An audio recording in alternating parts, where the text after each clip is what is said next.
Ahoj a srdečne ťa vítame opäť v dielni Parkside. Stretol si sa už s týmto? Ponáhľaš sa a zase nevieš nájsť kľúč, pretože ho nikdy nepoložíš na to isté miesto. Na to mám naozaj skvelé riešenie.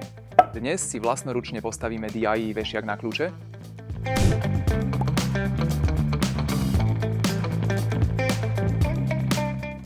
Východiskový materiál je smreková doska, v mojom prípade má hrúbku 32 mm. Hlavné nástroje, ktoré dnes použijeme, sú píla s dorazom, ponorná píla a excentrická brúska. Ako vždy, všetky materiály a nástroje, ktoré potrebuješ pre tento projekt, nájdeš dole v stavebnom návode. Bez meškania sa pustím do toho a zrežem našu dosku na správnu dĺžku.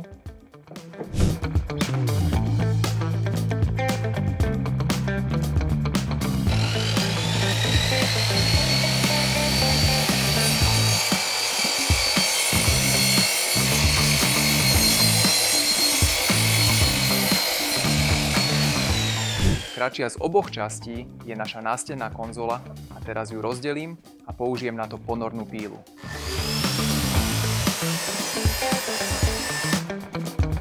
Malo by existovať dva rôzne spôsoby, ako zavesiť kľúče.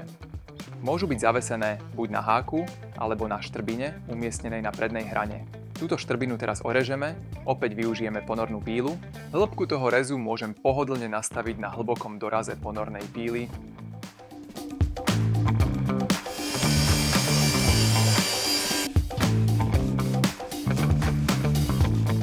Na spodnej strane našej nástenky na kľúče príde ešte hrana.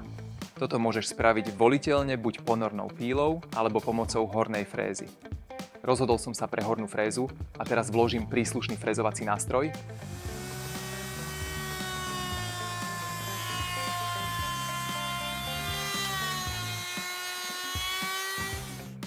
A tým sme nadobudli koniec toho najhrubšieho procesu.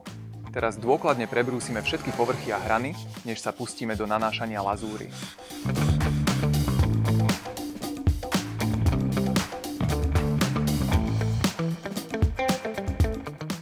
Lazúra je suchá a môžem predvrtať dve diery do ušej časti na pripevnenie k stene.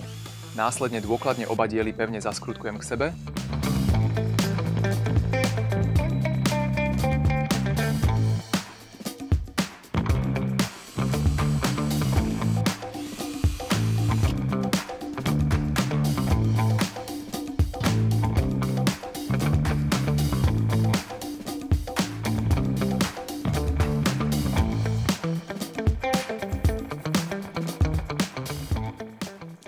Toto je skutočne vydarený projekt a čo je ešte lepšie, už nikdy v živote nestratím svoje dôležité kľúče. Ak máš rovnaký problém, tak ho tiež môžeš vytvoriť.